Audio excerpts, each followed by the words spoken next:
Greetings and welcome to my channel. Today we shall learn about the historical development of sign language and deaf education. Now we shall learn about the evolution of sign language, the beginnings of sign language, how it got to its official status, and then migration. Now, it is important to note that every person is a potential candidate of disability. The deaf and hard of hearing, we see them around. They never chose their current situation.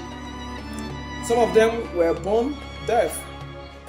Others also acquired deafness later in life through accident, illness, or perhaps aging. Now, those who acquired deafness later in life are able to speak, not vocal, but on their lips. Others who speak, they speak and then you can hear sounds. Yes, it takes different forms. Some are not so clear, but they're able to speak because they learn the language, their mother tongue, from their childhood. Now, the beginnings of sign language, and then it took one man by name Aristotle. This Greek philosopher and scientist actually made a pronouncement. So in the early days, this man proclaimed that speech and language were one, and that those who could not speak were unteachable. So that is the pronouncement he made. You don't have a speech, you don't have a language, it means you are not teachable.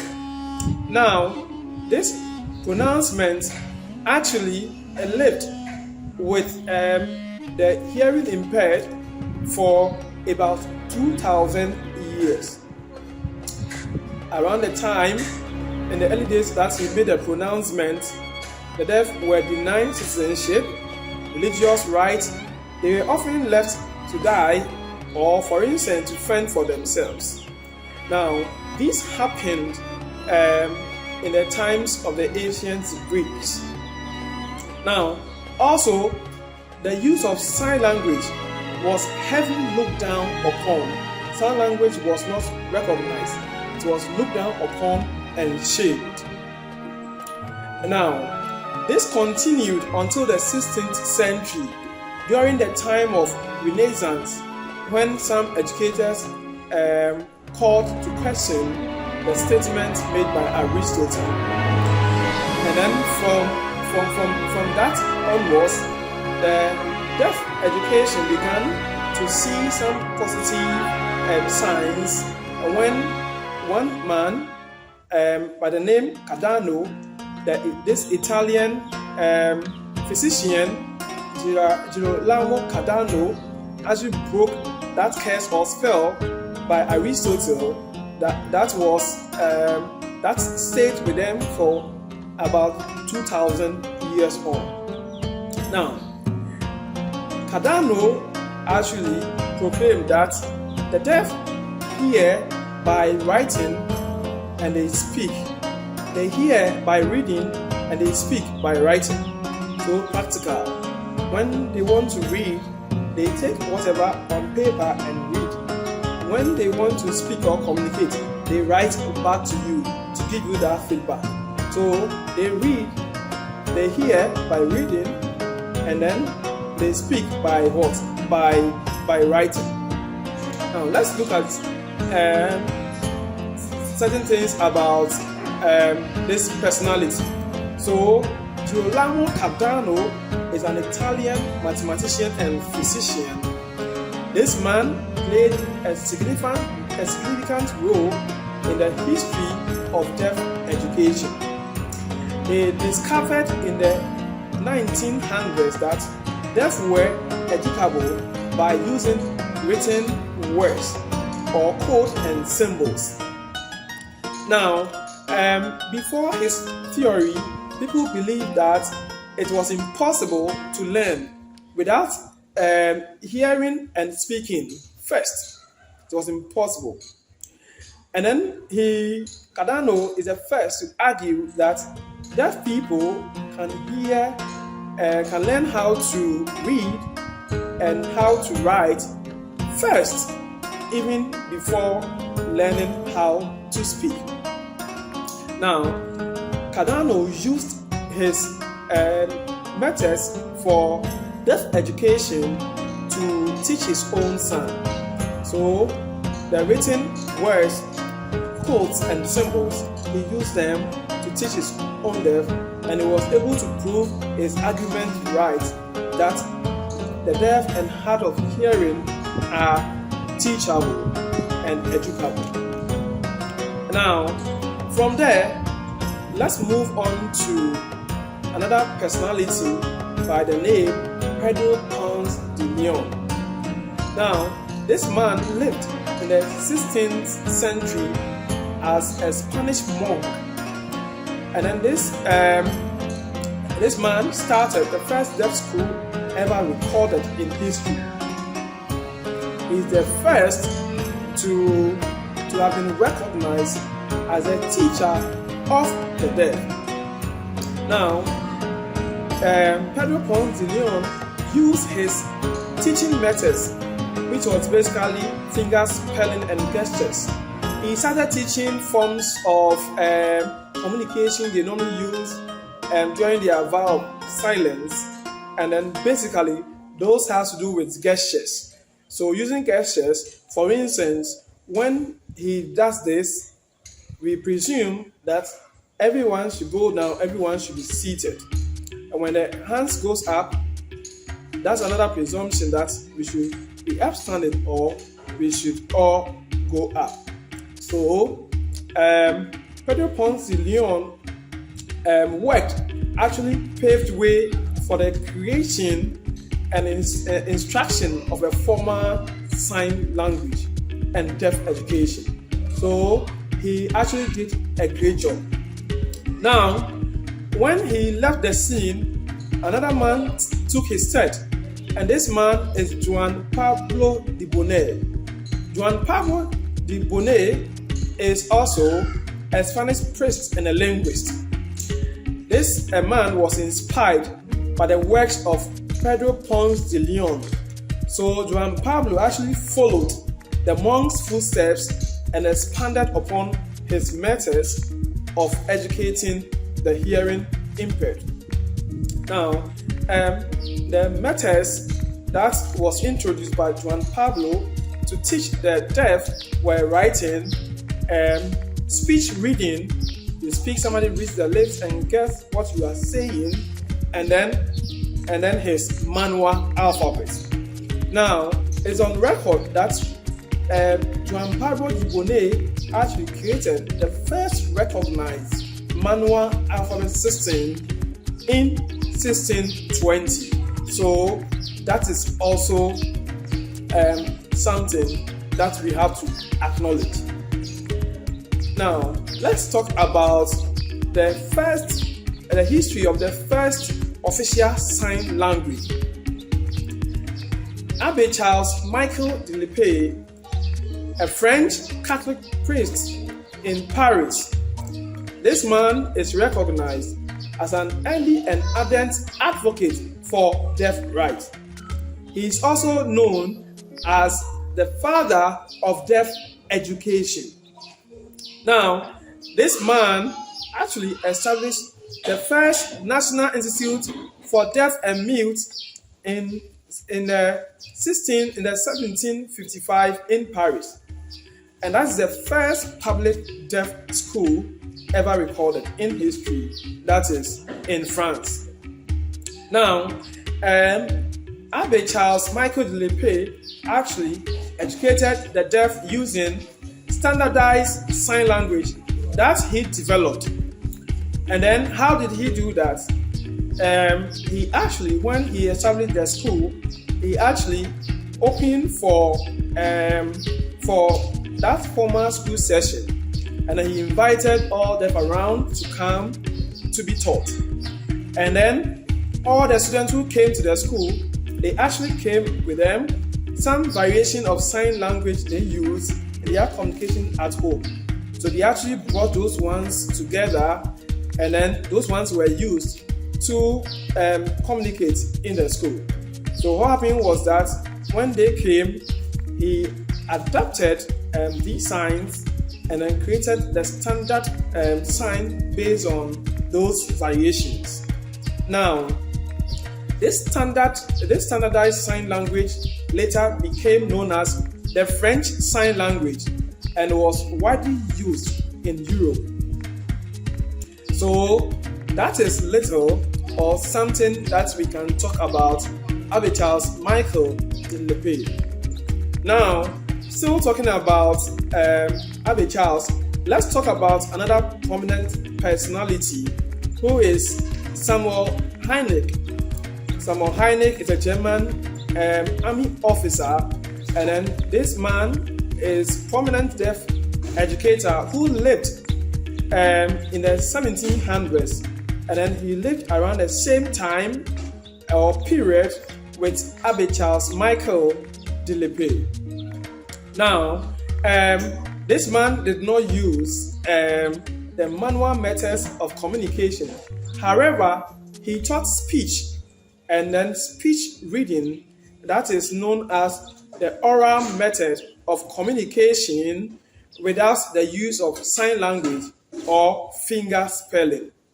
So, Samuel Heinrich also established the first public school for the deaf, and then he gained the recognition of government in Germany.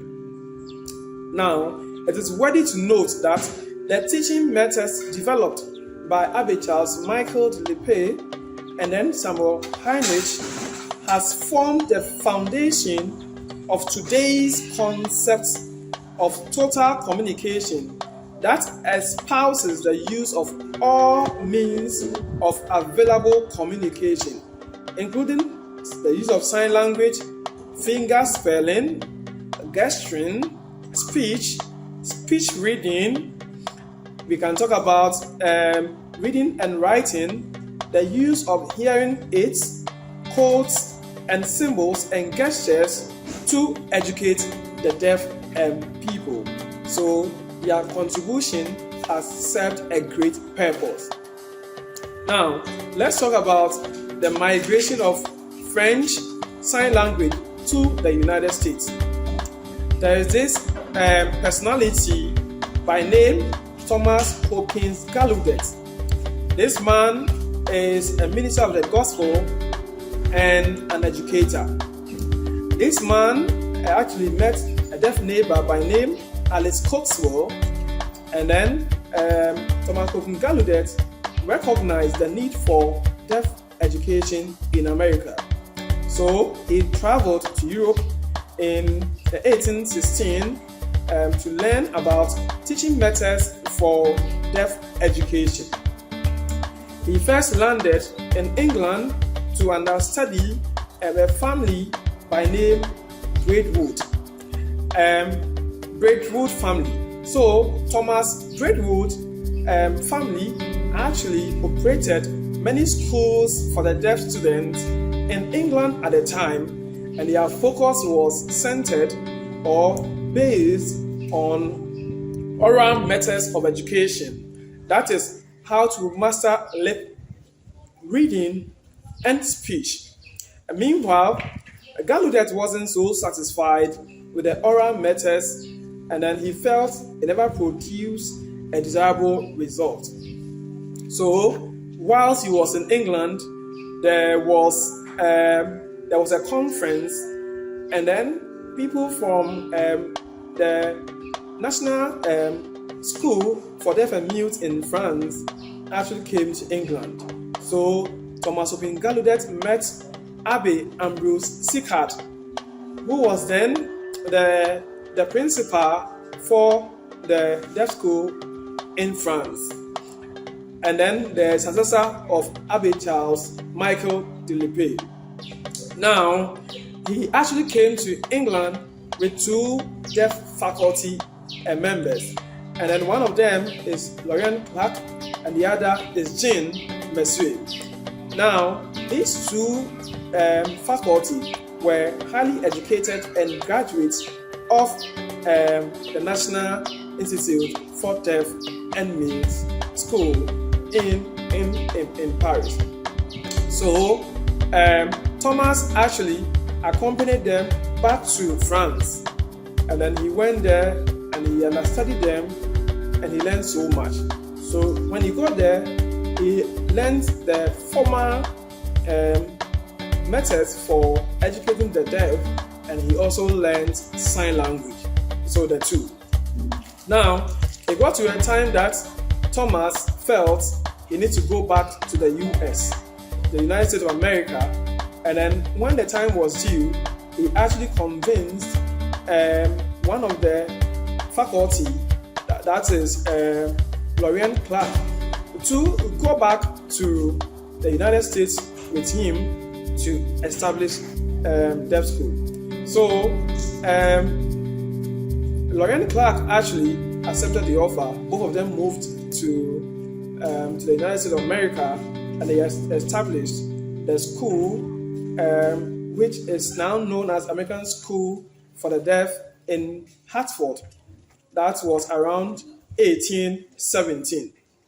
Now, based on the several contributions of Thomas Hopkins Gallaudet, he also gained government recognition and many stakeholders.